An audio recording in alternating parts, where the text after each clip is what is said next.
దాని ఏదైతే ఉందో 2014-19లో అనేక వర్క్స్ని టేకప్ చేసి కొంత మేరకు తీసుకురావడం జరిగింది. అయితే గత ప్రభుత్వం మూడు ముక్కలు ఆటాడి ఆ యొక్క అమరావతి రాజధాని పక్కన పడేసింది. అయితే ఈ ప్రభుత్వం వచ్చిన తర్వాత ఈ 6 నెలల్లో దానికున్న అనేక అడ్డంకులు, లీగల్ విషయాలు కానీ ఇవన్నీ కూడా యాక్చువల్గా దానికి డిఫరెంట్ కమిటీలు సీఈలతో, ఎందుకంటే గత 5 సంవత్సరాల్లో పనులు ఆగిపోయినాయి.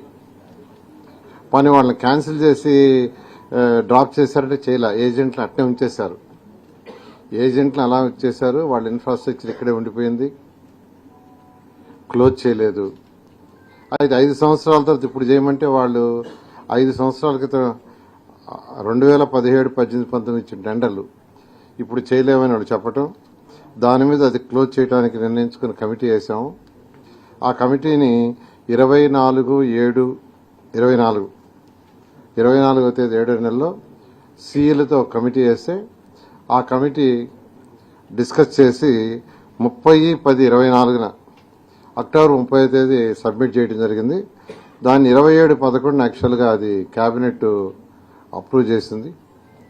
చేసిన తర్వాత దాని ప్రకారం వాళ్ళందరితో యాక్చువల్గా అధికారులు డిస్కస్ చేసి వాళ్ళ యొక్క అగ్రిమెంట్లన్నీ యాక్చువల్గా క్లోజ్ చేయడం జరిగింది.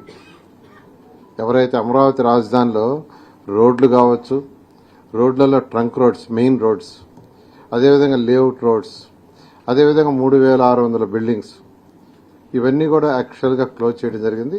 అయితే ఇప్పుడు మళ్ళా వాటికి టెండర్ పిలవటానికి అధికారులు 18 వర్షని 11,471 కోట్లతో 11,470 కోట్లతో యాక్చువల్గా ఎస్టిమేషన్ వేశారు.